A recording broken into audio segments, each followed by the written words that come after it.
is a podcast made by women for women. We talk with a wide variety of experts, ranging from a sex therapist to the CDC and everywhere in between, to bring you the stories you're only going to hear here. Our goal is to entertain and educate, because it's more clear now than ever just how much we as women are doing, as parents, as spouses, employees, just as everything. Don't miss out on being in the know. Subscribe to Soul Source wherever you listen to podcasts today. Leave us a review too, because this part's really important. When you leave those reviews, that's how we're able to continue bringing you the content you love each and every week. So buckle up, Soul Source Society, because we're about to get started. From the time that we're young wee ones, there's only one thing that's ever drilled into any of us. You will not succeed. You will do and be and have whatever it is you want. Hello there, I am Raquel Lamel, your host of Soul Source. And man, I feel like we are headed back into time. This episode is being recorded here at the start of the year. It's 2022. My office has us all back to remote work, and things are locking down again. Flights are being canceled. Man, it just seems like everywhere you turn, someone is dealing with COVID-19 and this new Omicron variant. I mean, my son's daycare even, they just had to adjust their hours because so many people are out, either having been exposed to someone with COVID or having to just wait the week because they have it themselves. So it's scary.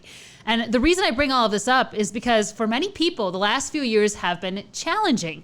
I mean, we're headed into year 3 of all of this pandemic craziness. Many have lost their jobs, had to adjust to a new way of living, maybe even come down with COVID or lost someone due to this or some other disease throughout this time frame. And all of these things can come with a sense of loss. That loss can manifest as shame, especially if you were a woman at the top of your game and now you're dealing with all of this. Well, my guest today is Charlene Norman. She's dealt with tremendous loss. After being highly professional and successful, the shame of losing it all, including her home, left her shattered. But she's spent the last few years finding ways to overcome that shame. And she's the first to admit it's not easy. It takes dedication, discipline, and a ton of freaking work. Charlene, welcome to Soul Source. Thank you so much, Raquel. I'm delighted to be here.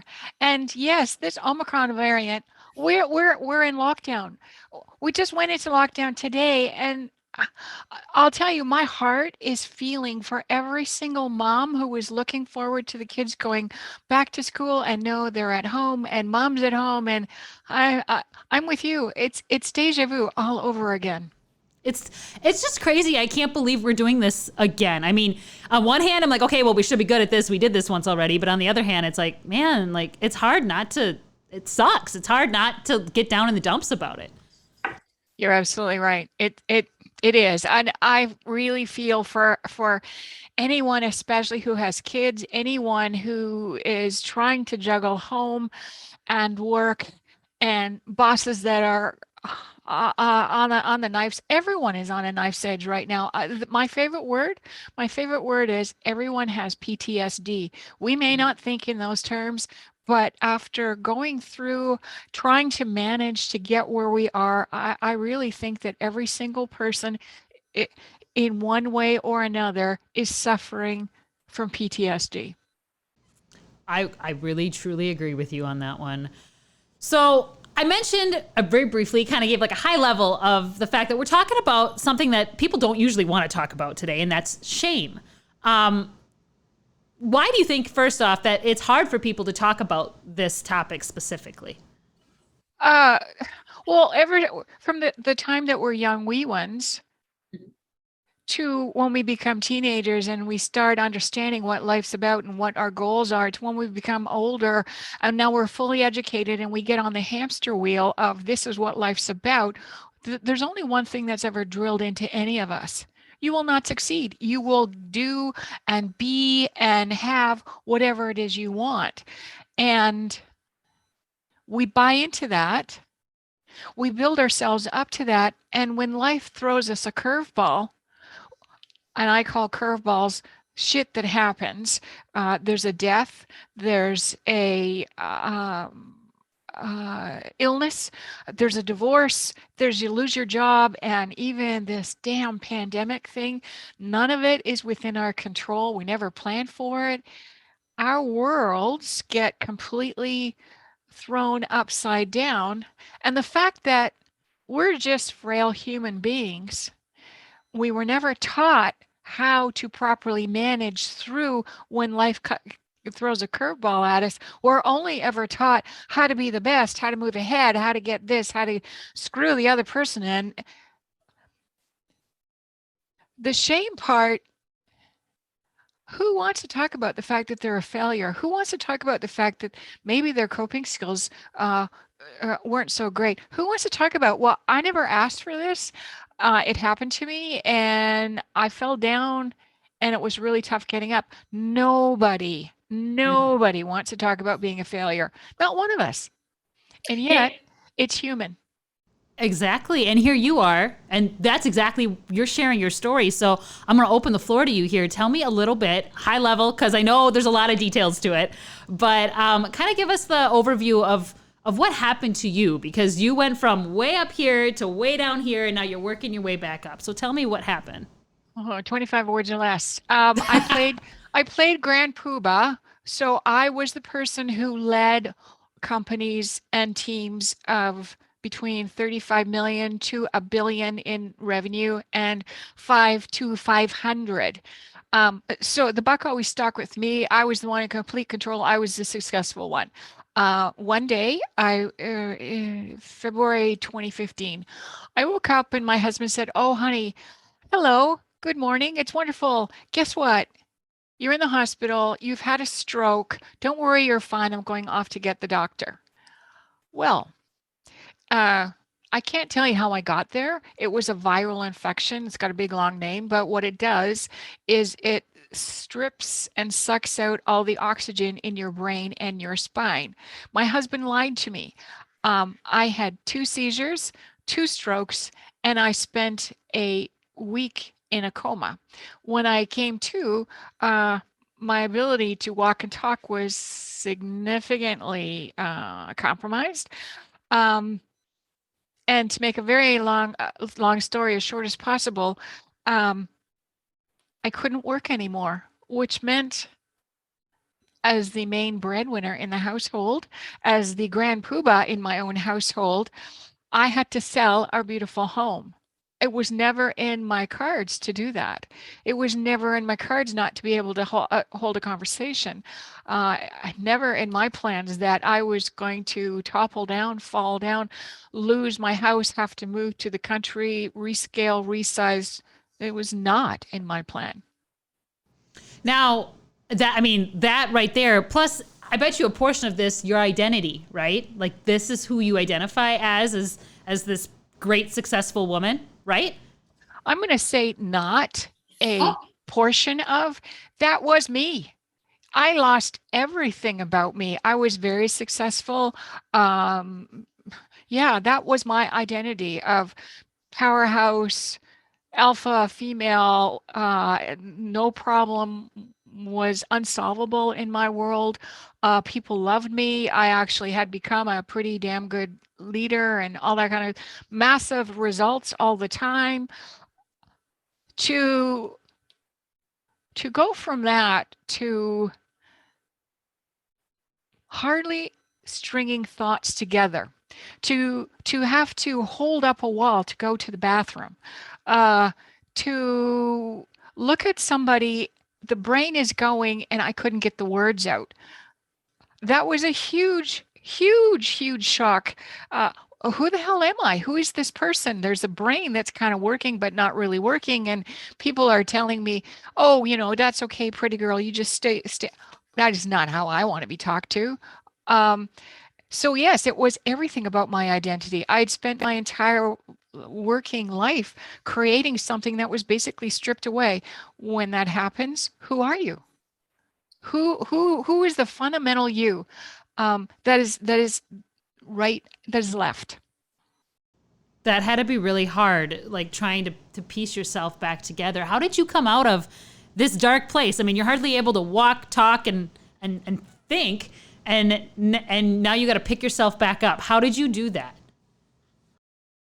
I had a pity party first. I spent one day kind of feeling very sorry for myself. I'm very good at pity parties.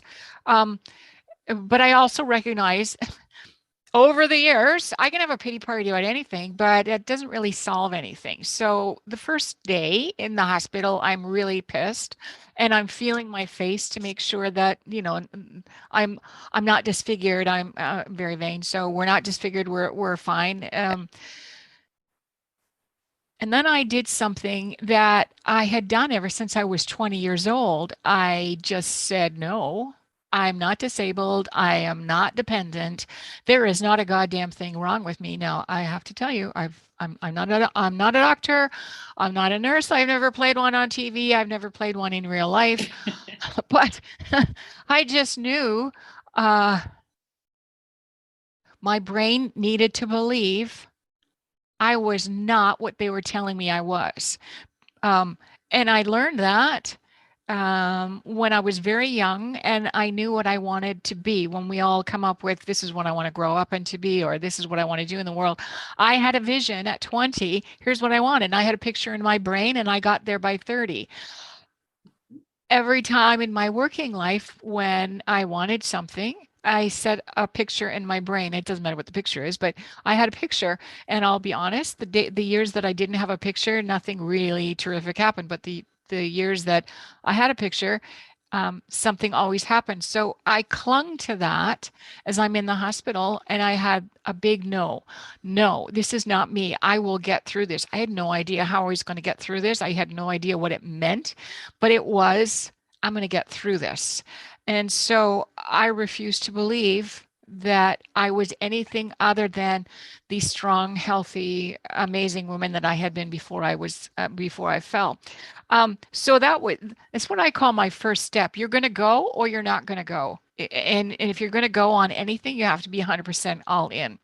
The next thing I did, and I've done this all my life, I looked around in the hospital ward.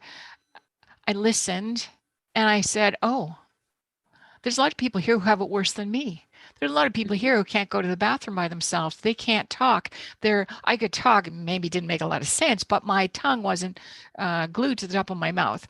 And I realized that all these people were worse than me. So I was still lucky. I was still blessed because I could hold up walls to go to the bathroom. I could still talk, even though it didn't matter what I was saying.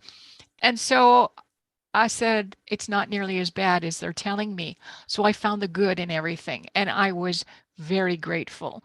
And so then what I did was I set myself on a mission. Well, if I'm better being an operative in quotes. Right. Better, little better off. Yep. I'm better off, then what I'm going to do is I'm going to bring sunshine into the lives of all the people who are not nearly as well as me. So I set myself up that I was going to go around.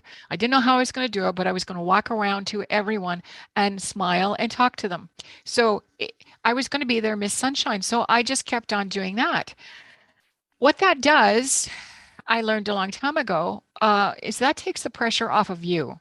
You no longer become important. Everyone else becomes more important than you. And by being of service, no matter how silly it sounds, just to be Miss Sunshine running around talking and joking, with my little hospital gown and the back doesn't hangs open and all this business. But it's about serving others. It's not about feeling sorry for yourself. And that's the first step. The first big step is serving others. And I just did. Don't get me wrong. Every day there was a hurdle. Every day there was something that royally annoyed me. It could have been my own inability to walk 5 steps. It could have been somebody what I perceived as someone patronizing me. It didn't matter. Not every day was wine and roses. Trust me, it wasn't. But if I'm giving you the highlights, I paid more attention to other people than I did myself.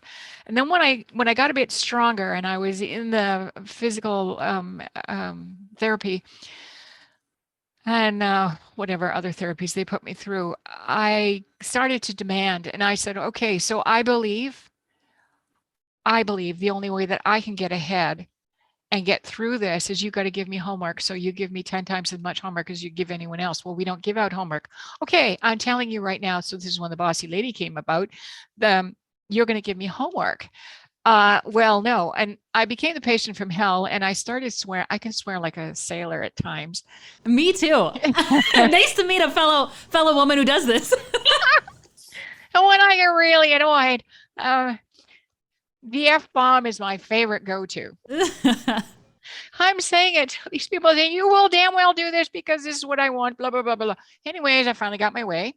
And that nearly killed me too, because I didn't realize in real life, not in hospital life, but in real life, when you say, okay, I'm going to do something and you know you're working your ass off to get there and doing all the extra steps and that, you don't really think about you're doing 10 times more than everyone else. You don't, but Right, no. you really are, because only a few make it to the top. So you do have to work your buns off. So by my saying when I'm a half beat, okay, I want 10 times as much work, I was setting myself up for failure. But then there's this little piece of me that says I can't fail because I've never failed. I do not see failure. I see lessons. So I refuse to accept the fact that I failed.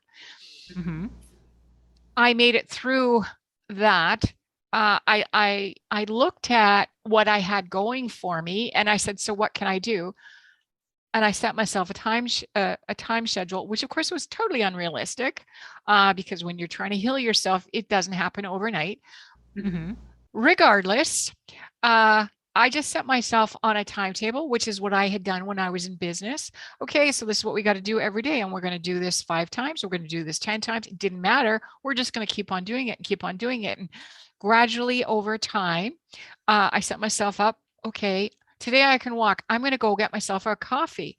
So that meant I had to hold up the wall down the hallway. And by the time I got back, the first time going getting a coffee, I felt so wonderful that I had done this all by myself, but I was like sweating up a storm going, oh my freaking God. Mm-hmm. I didn't let anything stop me. I bitched like hell. I really did. And every day I swore. But I didn't let it stop me. And I refused to indulge in anything that said, oh, woe is me. You know, this isn't fair. I didn't know why it happened. I just focused on one step ahead every single day. It wasn't till later that I learned to celebrate.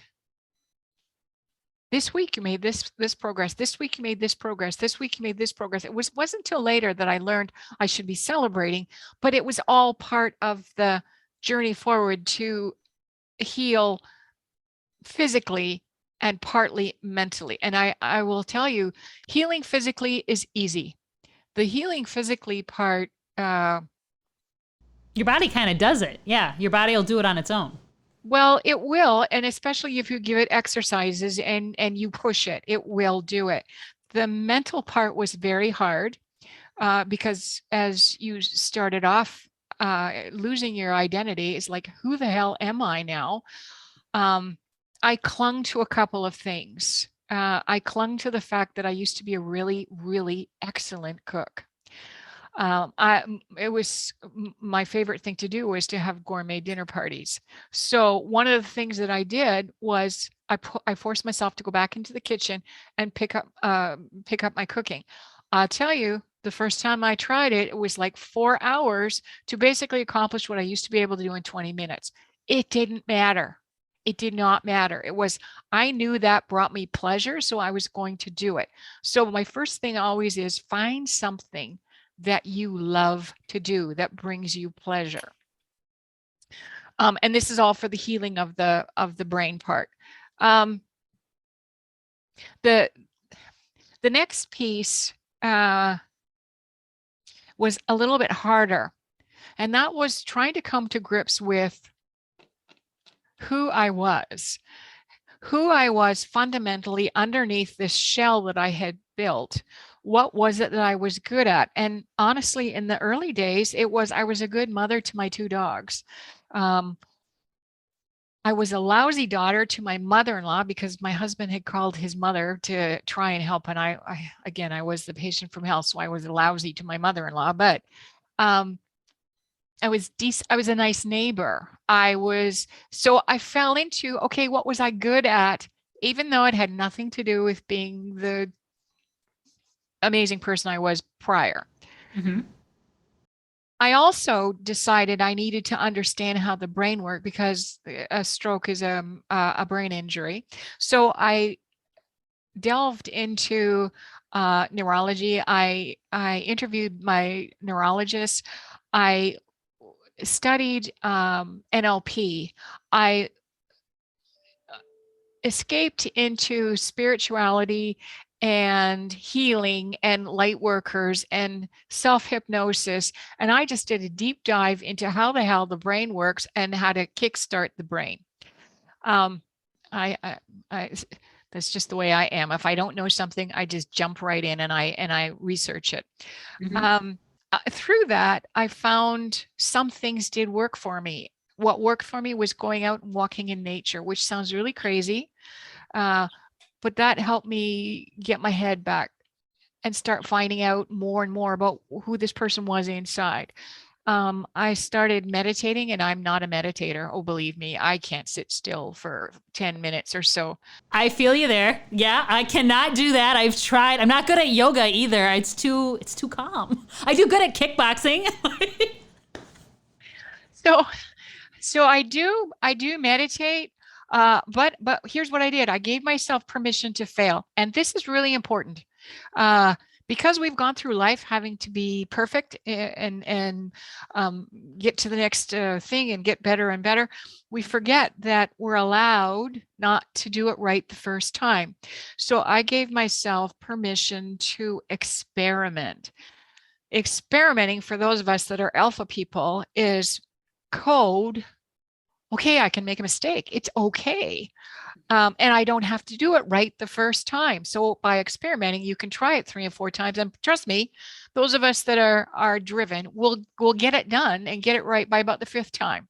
So giving ourselves permission to experiment, to fail, to fall down, I found was very, very helpful.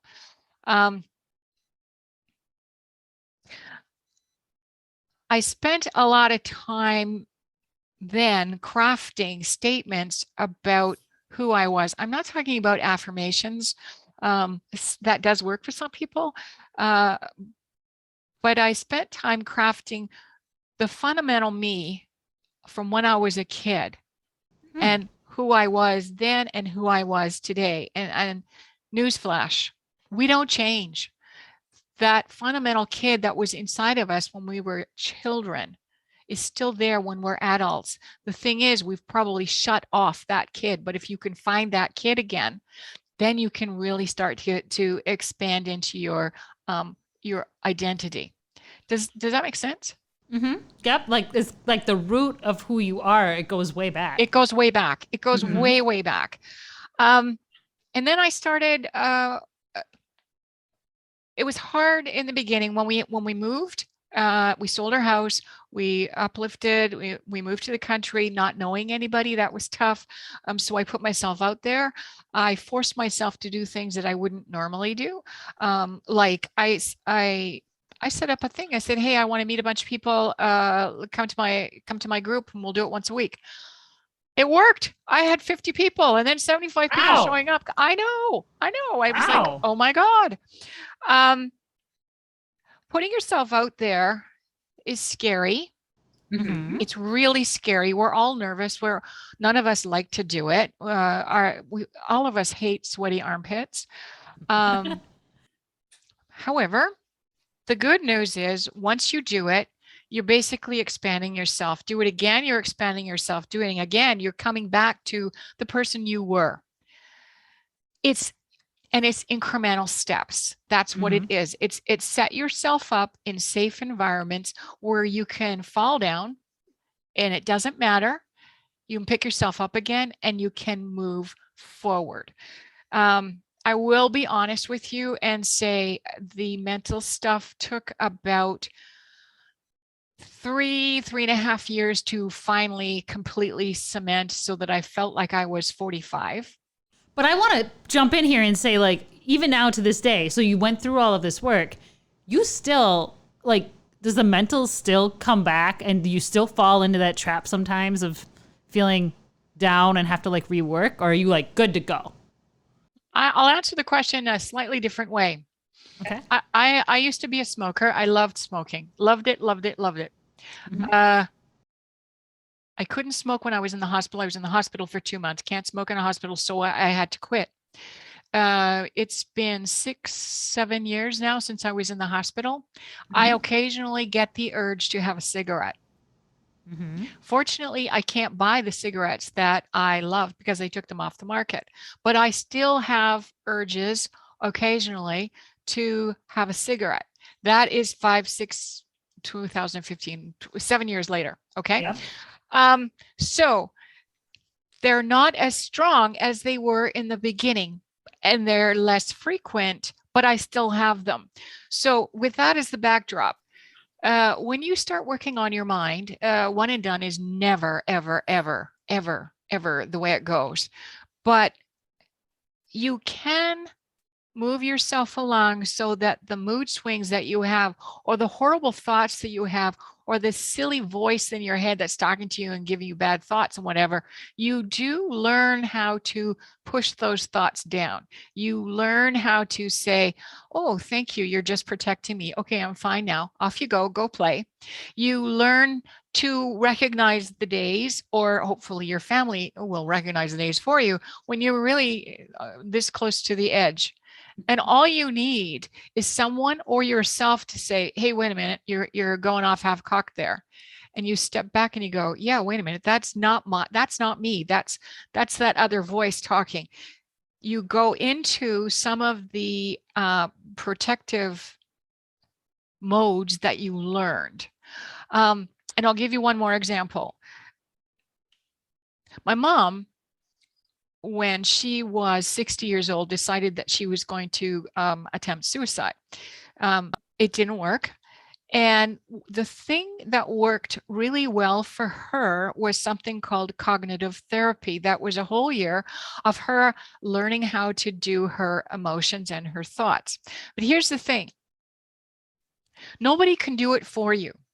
You've got to have a spark inside of you that says, okay, I'm going to do it. And some days that spark is not strong, and other days it's very strong. My mother always wanted me to help her. I said, I can't help you. You've got to do this yourself. Mhm. Initially, she found it hard. We all find it hard, but inside of a year, she had absolutely no negative thoughts. She would have them Wow. occasionally after for the next 17 years, but they were very few and far between.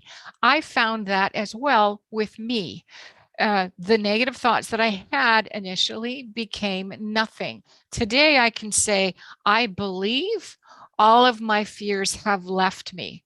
But if I call you up in 3 months on a particular day, I don't know what the day is, at a particular time, I may have those feelings in a Mhm. minor thing, but I know how to control them. So what I'm saying is we all have things in our life, whether we drink, whether we smoke, whether we've been depressed and gotten back out. There's all kinds of things that we have as we go through life that we learn and don't necessarily know that we learn at the time, that we can pull upon when Mhm. our life goes to shit. Which is inevitably going to happen at some point. Actually, it is. Mhm. Unfortunately, if you're 40 and you've never had anything horrible happen to you, good on you. If you're 50 and you've never had anything happen to you, I'm going to look at you and say, really? If you're 60 and 70, and you've had a perfect life, that's when the shit's going to happen. We're all going to the same place. We're all the same, and we all go through the same journey. We just go at it at a different pace and a different time. So shit's going to happen. Mhm. So then my next question for you is like first off, I love that like you're not a therapist. You're not this person who studied this your whole life. You are an average woman who's figured a lot of this out yourself. So congratulations and good on you for that, because that's a ton of work and discipline. But then that leads me to my next question of like what type of a person is able to do this, because not everybody can do what you did, or do you believe that everybody can? It's a really good question. Um, I fundamentally believe that all people, all 99.9% of us are basically the same. So I believe in the goodness of all people, and I believe that if you want to, you can. But that's the key. You want to. The toughest part, so I'll go back to my mom. The toughest part in the original days was in the original piece was my mom didn't want to live. She didn't want to take that extra step to get off. So it took cajoling. Once she took the step, then she was off on her way. For me, I had one day of a pity party. I didn't want to do a goddamn thing. I just wanted to sit and stew and whatever. And then, okay, now I want to. Now I want to. My observation with most people is we all want to. Some people, all of us need help at some point. Every single one of us needs help, but we need help in different ways. I needed help. I couldn't do it all myself. And so I don't want anyone to think that I did it all myself. I didn't. But I didn't need to have to hold on to someone's hand or arm to do it. Okay. There are people who are listening and they may say, yeah, okay, I can be strong as long as I have an arm or a hand to lean on, or as long as I have a group of similar people and we're all going through the same experience. But I do believe that everyone deep down has it in them, that spark. And the trick is to find that spark and light the spark. Some of us can light it ourselves and others need a little bit of help.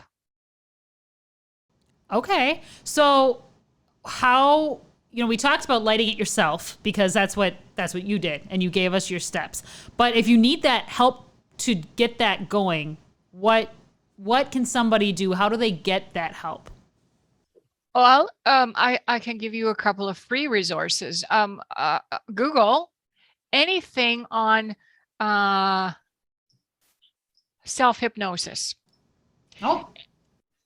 And I'll give you one particular lady, Marissa Myers. Follow her. She's absolutely fantastic. She's got a lot of YouTube stuff on. If you need to get your mind in the right spot, she's a good one just to follow. It doesn't cost anything. There's Google for you. If you have $500 US for a year's membership, mindvalley.com is a fantastic resource. The gentleman has pulled together some amazing things. And what it does is there are courses for $500 for the entire year that you can decide you want to take part of it, take all of it, whatever. And there'll be something that appeals to everybody in terms of, okay, that's going to work for me. That one appeals to me. I'm going to move on to this. For a whole year, if you spent 30 minutes a day focused on getting your mind into the right condition, inside of a year, I promise you, most of your demons you will have wrestled right to the ground. Wow. Okay. Now you got me wanting to try that. That's interesting. Yes. I'm quite serious. I spent a whole year. I went through a ton of courses. I did not have a lot of money. I did not do it all alone. I found these things and I said, okay, I'm going to use this. I'm going to use this. And they worked. They definitely worked. Did they work 100%? No, because there's always a little piece of work that you actually have to do additionally. But to get you over the original hump, to get you furthest along, those are two really, really good resources that I recommend to everyone.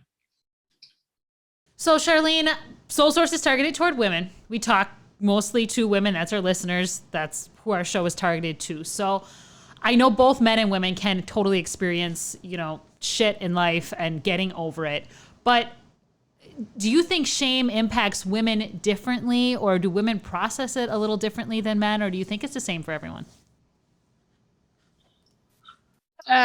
You know what? I would have said a long time ago, a year ago, I would have said, I believe there's a difference. But over this last year, I've actually worked with both sexes, and I would say it's the same. It's process differently. So Okay. the levels and the gradations and the issues that both sexes have are identical, but men process it differently than a woman.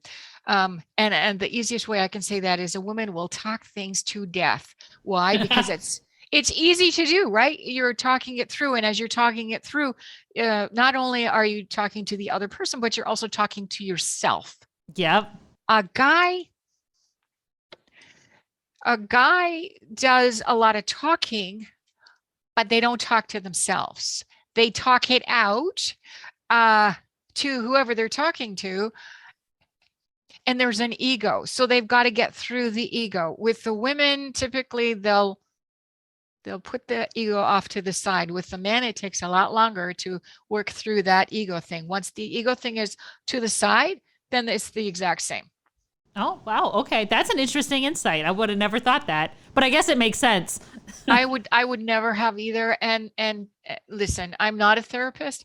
I'm only telling you what I see, and it kind of makes sense to me because men forever have been the main breadwinners, and the men have been the impervious ones, the strong ones, the whatever. It's only in the last 30, 40 years that women have also taken that role. Mhm. And the whole roles that both sexes, it's kind of been thrown up in the air. So I will say I was a little bit surprised too, but it does seem that way. So, you're helping people. We're talking through kind of what you've gone through personally, but you take all this knowledge and you're helping others. Tell me a little bit about what you're doing and how you're, helping people get over shame and process it. So I play in the business space. Mhm. And in the business space, the biggest shame is bankruptcy. The biggest shame is your idea just goes up in flames. The biggest shame is you realize you're not nearly as good as you thought you were. The biggest shame is you can't provide for your family. So most advisors always go after, okay, you need a lead gen program here. You screwed up this. You got to fire these people. You got to do this. And it's all data driven. It's all exercises that people have done for a gazillion years. Cut this, chop that, change this, whatever. And I say in the business world and in the personal world, the first thing we all want and we all need is joy. So what I try and do is find out from the person that I'm working with what brings them the greatest joy.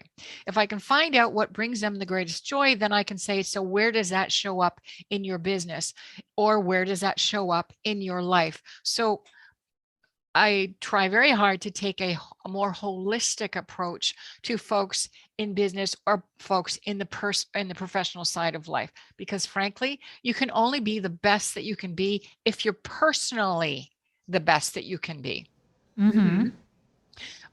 Women have a particularly tough time, especially the last couple of years, because so many professional women have, whether they wanted to or not, had to become full-time moms, full-time chief caregivers to their family, and also full-time on a part-time basis, the career person. Now, most of us, most women that I know of that go into the professional world, they go into it to be a career person first, a mom second, a caregiver third. This last few years with COVID has just thrown everything all together. And here's the thing, there has been no role model. Nowhere in the history of parenting, in the history of business, in the history of just being a person, has any group of individuals been thrown together and said, so we expect you to teach your kids. We expect you to keep your kids occupied for 10, 12 hours a day. We expect you to do your job almost as good as when you were here in the office. Oh yeah, and keep your house running too. There is nobody that's ever been expected to do that. There's been no role model. So to any lady who's feeling right now that her life is in complete shambles and her worth is in the toilet, I'm just going to say, stop. You are enough. The fact that you're still standing means you have won. So if you haven't patted yourself on the back, if you haven't looked at yourself in the mirror and said, God damn it, I'm pretty damn good. I've done it and I've made it this far. If you haven't done that, then go to the bathroom, look at yourself in the mirror and toast yourself with a glass of water, not a glass of wine. But I mean, save the wine till later.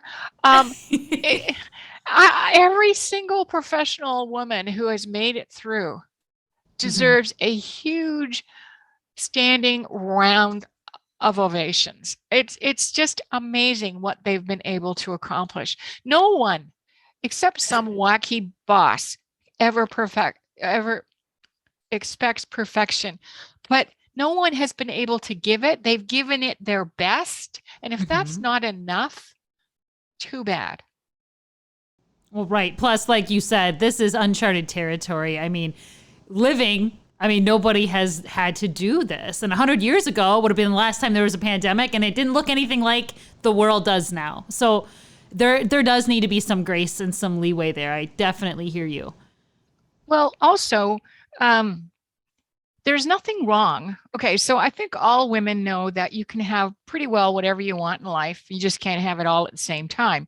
So for a lot of women, they've had to make a lot of families have had to make a choice and said, okay, right now, raising those teeny tiny humans, that's actually the most important job we got.